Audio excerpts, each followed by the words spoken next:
नमस्कार दोस्तों, अगर आप इलेक्ट्रिकल इंजीनियर या इलेक्ट्रिकल के स्टूडेंट हो तो आपने इन तीन चीज़ों के बारे में ज़रूर सुना होगा, रेजिस्टेंस, इंडक्टेंस और कैपेसिटेंस। तो आज की इस वीडियो में हम इन तीनों इंपॉर्टेंट टॉपिक्स पर बात करेंगे। तो हमारी इस छोटी सी वीडियो को स्टार्ट कर लेते हैं। तो दोस्तों, सबसे पहले हम बात कर लेते हैं कि ये जो हमारा रेजिस्टेंस होता है वो क्या होता है।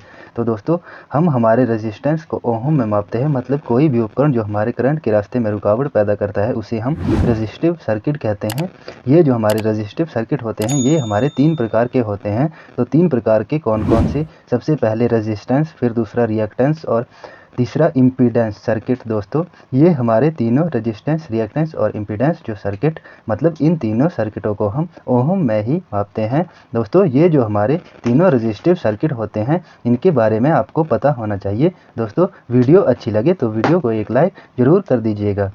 तो अभी हम इन तीनों के बारे में थोड़ा सा और इनके बारे में इम्पॉर्टेंट चीज़ों को जान लेते हैं और इसके बाद हम इंडक्टिव सर्किट के बारे में भी जानेंगे। तो दोस्तों, ये जो हमारे रेजिस्टेंस सर्किट होता है ये कैसा होता है, तो इसके लिए हम एक एग्जांपल से समझते हैं। तो दोस्तों, मैं यहाँ पर एक फेज़ और एक न्यूट्रल ले लेता हूँ। दोस्तों, ये जो हमारा फेज़ है और ये जो न्यूट्रल है, अगर मैं इन दोनों को जोड़ देता हूँ तो फेज़ और न्यूट्रल शॉर्ट हो जाएगा। और अगर मैं इन दोनों फेज़ और न्यूट्रल के बीच में किसी लोड को कनेक्ट करा दूँ, मतलब इन दोनों के बीच में एक बल्ब लगा देता हूँ, अगर मैं यहाँ से इस न्यूट्रल को निकाल लूँ तो बल्ब नहीं जलेगा। इसी प्रकार से फेज़ को निकालूं तो भी बल्ब नहीं जलेगा। तो दोस्तों, होता क्या है कि हमने हमारे फेज़ और न्यूट्रल के बीच जो ये लोड कनेक्ट कराया है, इस लोड को हम रेजिस्टेंस कहते हैं। मतलब इसमें इलेक्ट्रॉनों का प्रवाह भी हो रहा है और यह सर्किट शॉर्ट भी नहीं हो रहा है। मतलब सिंपल सा है, अगर हम किसी फेज़ और न्यूट्रल के बीच किसी लोड को जोड़ते हैं और फिर मल्टीमीटर की मदद से फेज़ और न्यूट्रल की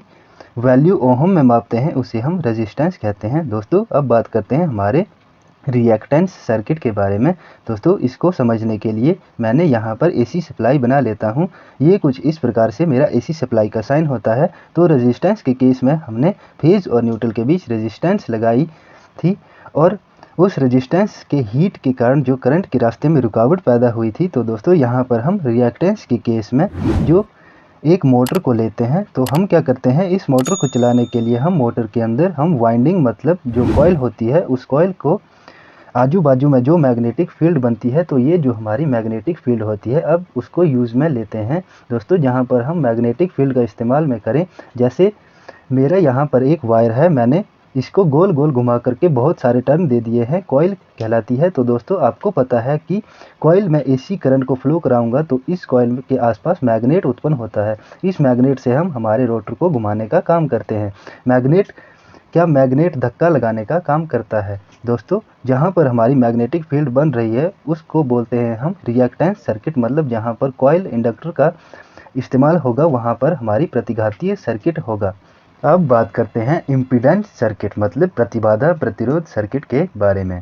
दोस्तों, एक और बात जिसका पता होना जरूरी है, रेजिस्टेंस को डिनोट हम करते हैं आर से और इसको ओहम में मापते हैं, और रिएक्टेंस को हम एक्स से डिनोट करते हैं और इसको भी हम ओहम में ही मापते हैं, और हमारी इम्पीडेंस को भी हम ओहम में मापते हैं।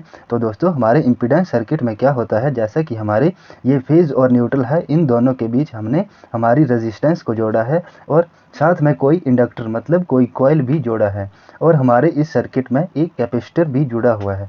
अगर ये तीनों हमारे सर्किट में जुड़े हैं तो ये हमारा इम्पीडेंस सर्किट कहलाएगा। दोस्तों, इम्पीडेंस सर्किट को हम डिनोट करते हैं जेड से और इसको भी हम मापते हैं ओहम में। तो दोस्तों, अब आपको आरएलसी सर्किट कुछ समझ आ गया होगा।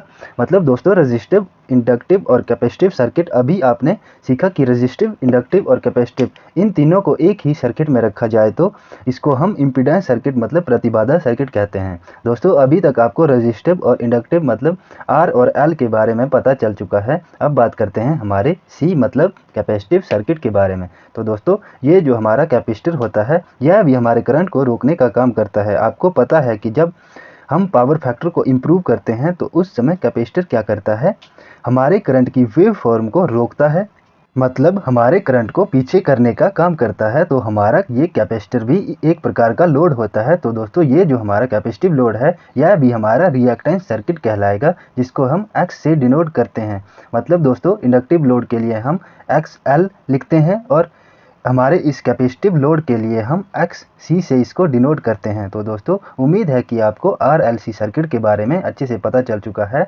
वीडियो अच्छा लगा तो वीडियो को एक लाइक और इसी तरह की इलेक्ट्रिकल वीडियोज़ को हिंदी में देखने के लिए हमारे इस यूट्यूब चैनल विद्युत ज्ञान को जरूर से सब्सक्राइब कर दें।